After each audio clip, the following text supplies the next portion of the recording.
আপনার যা বলার এখানেই বলুন। আপনার সঙ্গে আমার কোনো প্রাইভেট কথা থাকতে পারে না। হ্যাঁ,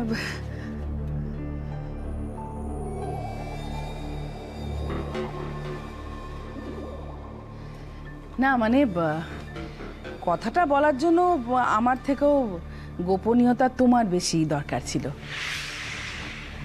ঠিক আছে, যখন তুমি চাইছো তখন আমি কথাটা এখানেই তোমাকে বলছি।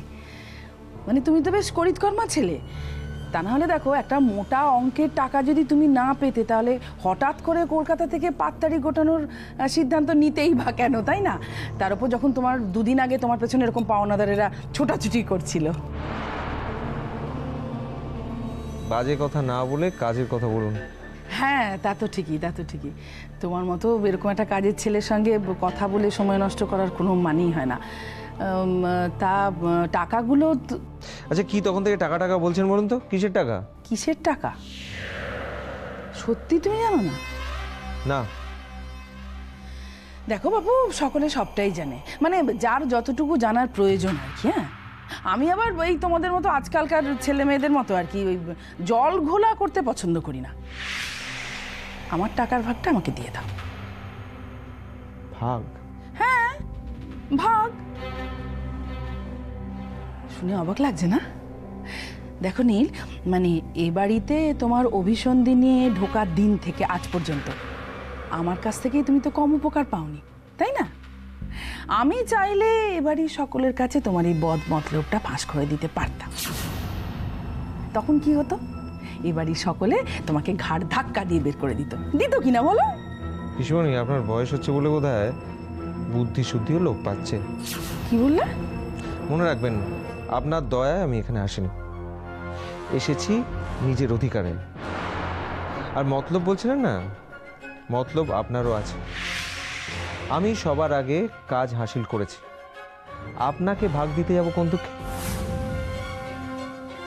কিন্তু আমি যে সবটুকুই জানি নীল, কিভাবে কোথা থেকে এতগুলো টাকা তুমি সরিয়েছো সব জানি। ভালোই তো, তাহলে চট করে একটা বই লিখে ফেলুন। পাবলিশের জোগাড় করার দায়িত্ব আমার। তাহলে তুমি সত্যি আমাকে টাকা দেবে না? তাহলে তোমাকে অন্য কিছু ভাবতে হয়নি। ভাবুন না, যত খুশি ভাবুন, আপনার ভাবনার স্বাধীনতা আছে। আর তাছাড়া আপনার পার্টনার রয়েছে তো, প্রমীলা সরকার, তার সঙ্গে একত্রিত হয়ে একটা জব্বর প্ল্যান তৈরি করুন। তবে হ্যাঁ, যা করার তাড়াতাড়ি করবেন। আমি কিন্তু খুব শিগগিরই মুম্বাই চলে যাচ্ছি। তোমাকে আমি বোঝাবো নি, কত ধানে কত চাল। আপনি কি পাগল হয়ে গেছেন নাকি? এত টাকা নিয়ে আমি ধান চালের বিজনেস করব? এত অধৈর্য হচ্ছেন কেন? হুম, আমাকে আগে মুম্বাই যেতে দিন, তারপর না হয় ভাববো আমি কি করব। মানে কনস্ট্রাকশনের বিজনেস করব না শেয়ার মার্কেটে টাকা খাটাবো, সেটা না হয় পরে ভেবে আপনাকে বলে দেবো। আপনি একদম চিন্তা করবেন না। আর চাটা ঠান্ডা হয়ে যাচ্ছে, খেয়ে নিন।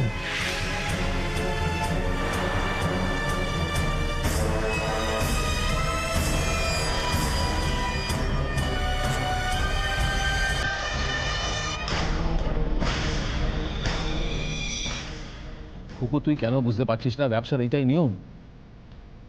কিসের নিয়ম বাবা? এরকম কোথাও লেখা আছে যে এরকম ভাবেই চলতে হবে? না, আসলে তোর বিয়ের পর থেকে রুদ্রদা চাইছিল ডিলটা ফাইনাল করতে, আর যেদিন আমি অফিসে জয়েন করলাম সেদিনই ডিলটা সাইন হয়েছে।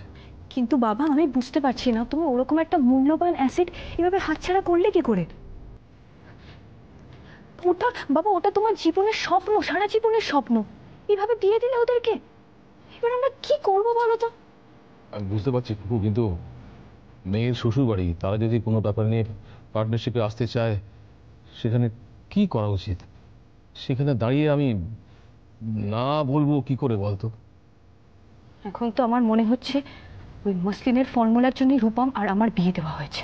কি বলছিস কুকু? ঠিকই বলেছি বাবা, আজ ওদের কাজ হাসিল হয়ে গেছে বলে আমাকে আর প্রয়োজন নেই ওদের, তাই একটা মিথ্যে অপবাদ দিয়ে আমাকে বাড়ি থেকে দূর করে দেওয়া হবে। আসলে কি বলতো বাবা, এখন তো আমার প্রয়োজন শেষ, ওদের লক্ষ্য পূরণ হয়ে গেছে, তাই আমাকে বাড়ি থেকে বার করে দিক, ওদের তো কোনো যায় আসে না, ওদের বাধাটা কোথায়?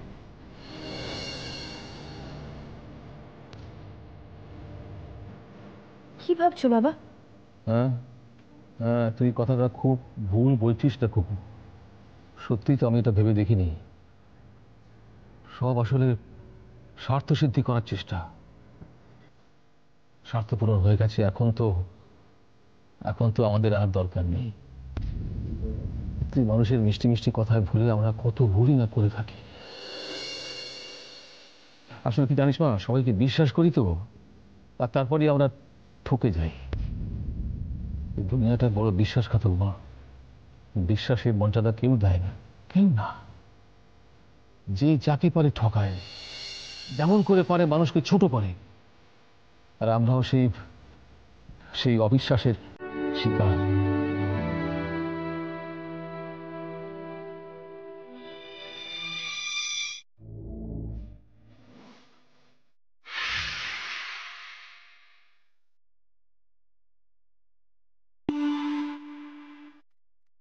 রূপম, আরে বাবা, এভাবে মন খারাপ করে বসে আছিস কেন এখানে? কি করবি বল? অদৃষ্টের লিখন সেটা আর খণ্ডাবে কে বল? কপালে যা আছে তা তো হবেই বাবা। কিন্তু বিশ্বাস কর, শ্রেয়া যে এইরকম একটা ব্যবহার করতে পারবে না, আমি স্বপ্নেও ভাবতে পারিনি। আমি বিশ্বাসই করতে পারছি না জানিস, যে এই বাড়িটার প্রতি, বাড়িটার মানুষগুলোর প্রতি ওর এতটুকু ভালোবাসা, মায়া, মমতা, দায়িত্ব, কর্তব্য কিচ্ছু নেই। আমি বিশ্বাসই করতে পারছি না। একটু মতের মিল হলো না, অমনি তুই বেরিয়ে চলে গেলি। এটা হতে পারে তুই বল? আশ্চর্য। আর একবারও ভাববি না তুই যে চলে গেলি আমার ছেলেটার কি হবে? কি করবে ছেলেটা? কি করে চলবে তোর বল? তোমার যেটা বলার সেটা তুমি স্ট্রেট বলো না। এত অপ্রাসঙ্গিক কথা বলছো কেন? সোজা কাজের কথা এসো। মা, তুই আমাকে এভাবে বলছিস? রূপম, আমি তোর পিসিমণি রে, পিসিমণি। সেই ছোট থেকে কোলে পিঠে করে মানুষ করেছে, আমি জানি। মন খারাপ হলে তুই ঘরের মধ্যে গোঁজ হয়ে বসে থাকিস, আমি জানি না? আর তুই বলছিস আমি অন্য কি না কি কথা। হ্যাঁ, এটা অবশ্য ঠিক কথাই বলেছি, আমি মিথ্যে বলবো না। আমি একটা একটা কথা বলার জন্যই অবশ্য এসেছি। বলো, সেটা তো আগে বলা উচিত। বলো। বলছি কি, আমি না নীলকে দেখলাম একটা বাক্সর মধ্যে না অনেকগুলো টাকা ভরছে। হ্যাঁ রে, হ্যাঁ রে, ও তখন কপর দর্শন, ওর কাছে কিছুই নেই, এতগুলো টাকা ও কোত্থেকে পেলো? হ্যাঁ রে, কোম্পানি থেকে চুরি চুরি করেনি তো? তুমি ঠিক দেখেছো? ঠিক দেখেছি মানে একবারে ঠিক দেখেছি, একটুও ভুল নেই। হ্যাঁ হ্যাঁ, সে তো বটে। এসব ব্যাপারে তোমার দৃষ্টি তো সজাগ। দাঁড়াও, আমি দেখছি।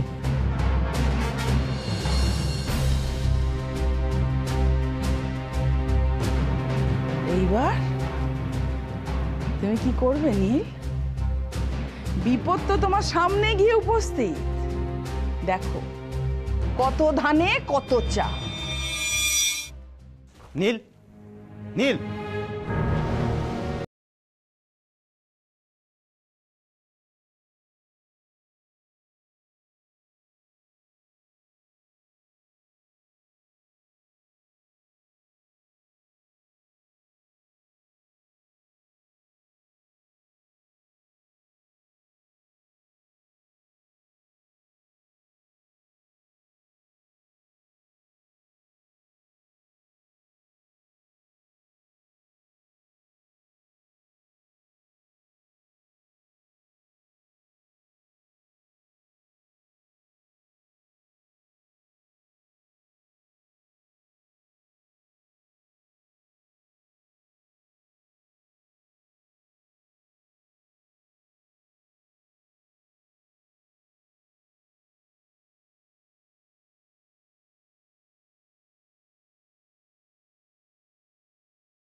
হয়ে যাচ্ছ না?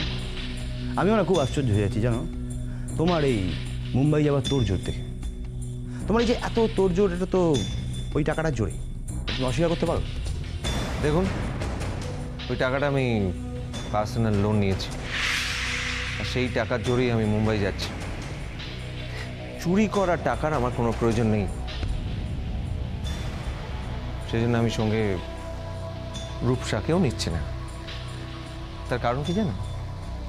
এই বাড়িতে আমার আর আমার মায়ের কোনো সম্মান নেই, কোনোদিন কেউ কোনো সম্মান দেখায়নি। সেই বাড়ির মেয়েকে আমি নিজের স্ত্রী বলে মেনে নিতে পারি না। আপনি হয়তো আমাকে ফ্রাস্ট্রেটেড হয়ে বকাবকি করছেন, অবশ্য হবেন নাই বা কেন? শ্রেয়ার মতো একজন নষ্ট চরিত্র মেয়ের আপনি স্বামী, নাম কা ওয়াস্তে স্বামী, তার একটা এফেক্ট তো আপনার ওপর পড়বেই। এটা তো আপনি চাইলেও অস্বীকার করতে পারবেন না। এরাফ, তুমি যদি রূপুর বর না হতে না, আমি তোমার জিপটা টেনে ছিঁড়ে দিতাম। Anyway, আমি আর তোমার ব্যাগটা সার্চ করবো। হ্যাঁ? আপনি কি বলতে চাইছেন আমি ঠিক বুঝতে পারলাম না। আমি একটু পরিষ্কার বাংলায় কথা বললাম। আমি তোমার ব্যাগ সার্চ করব, বুঝতে পেরেছো? আমার আপত্তি আছে। আর তাছাড়া ব্যাগ সার্চ করব বললেই তো সার্চ করা যায় না, প্রমাণ চাই। প্রমাণ আছে আপনার কাছে? হ্যাঁ, আপনি আগে প্রমাণটা নিয়ে আসুন, তারপর যদি প্রমাণ হয় আপনি যা বলবেন আমি তাই করবো। সিম্পল।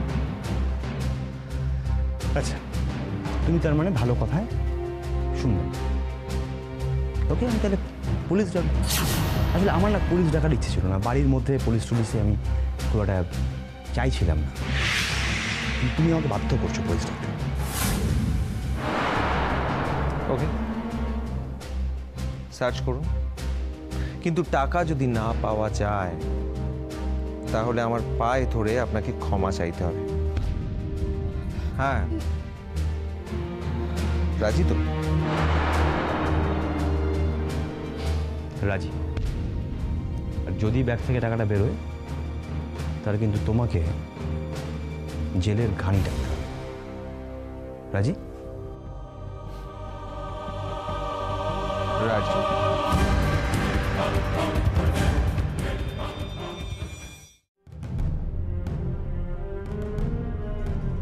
আর ভেবে কি হবে খুকু, যা হওয়ার তো হয়ে গেছে।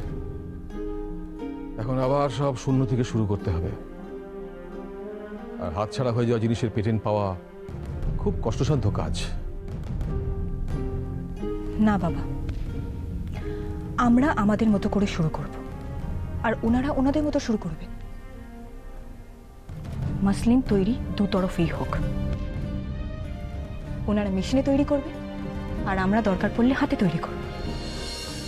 এই অসম লড়াইয়ে খেয়ে যেতে। তাছাড়া এখন তো বাজারে হ্যান্ডমেড জিনিসের ডিমান্ড অনেক বেড়ে গেছে বাবা।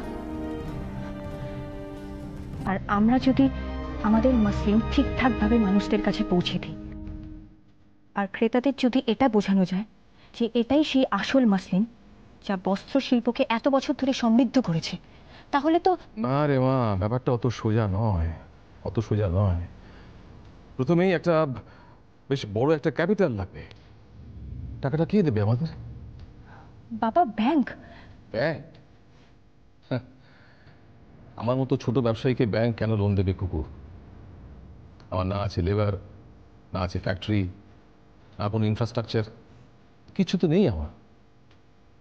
আজকে আমি যদি ব্যাংকে গিয়ে বলি যে আমার কাছে মসলিন তৈরির ফর্মুলা আছে, এই আমার বিজনেস প্ল্যান, আপনারা আমাকে লোন দিন, ব্যাংক সে কথা বিশ্বাসই করবে না। অন্যদিকে যদি রুদ্রদা ব্যাংকে গিয়ে বলে যে আমাকে টাকা দিন, আমি ব্যবসা করবো, ব্যাংক তার কথা অনায়াসে বিশ্বাস করবে। কাজে খুকু, আমাদের স্বপ্নটা স্বপ্নই থেকে যাবে। বাবা, আপনার স্বপ্ন এবার সত্যি হতে চলেছে। মানে টাকাটা আমি জোগাড় করব। না না বৌমা, আমি তোমার গয়না বিক্রির টাকায় হাত দিতে পারবো না। না না না বাবা, টাকাটা আমি গয়না বিক্রি করে জোগাড় করছি না, টাকাটা আমি আমার পার্টি থেকে জোগাড় করছি। পার্টি থেকে? কিসের পার্টি? বাবা, আমি প্রোগ্রেসিভ পার্টি জয়েন করেছি।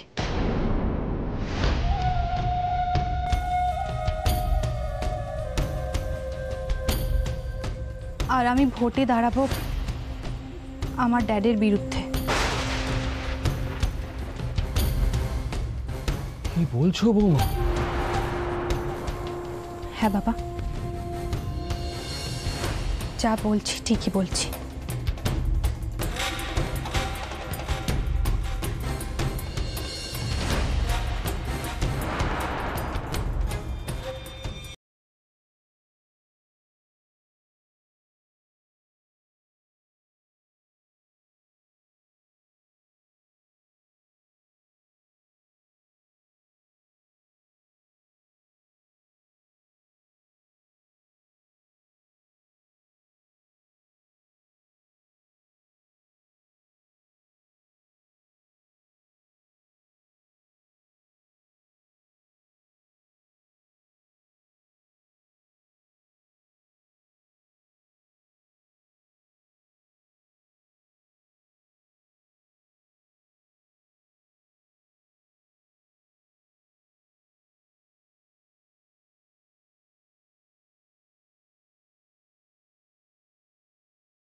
সব সময় আছি। ব্যাস, আমার আর কিচ্ছু চাই না। আমি সত্যের পক্ষে আর অন্যায়ের বিরুদ্ধে লড়ব। কয়েকজন অসৎ রাজনৈতিক নেতাদের বিরুদ্ধে আমি যুদ্ধ করব। শ্রেয়া, বাবা তো বললেন আমার পাশে থাকবে, আর তুমি? বৌদি, তুমি দাদার অন্যায় মৃত্যুর প্রতিবাদের জন্য লড়াই করবে আর আমি তোমার সাথে থাকবো না? আমি অবশ্যই থাকবো। জানি, আর এটাই আমার ভরসার জায়গা। বাবা, এরপরেও কি আপনি বলবেন আমি ভুল করছি? না বৌমা, ভুল নয়, ভয়। মধ্যবিত্তদের চিরকালীন ভয়, কাছের মানুষকে হারিয়ে ফেলার ভয়। তবু আমি তোমাকে বলছি বৌমা, তোমার এই লড়াইতে আমরা আমরা তোমার পাশে আছি, তোমার পাশে থাকবো থাকবো।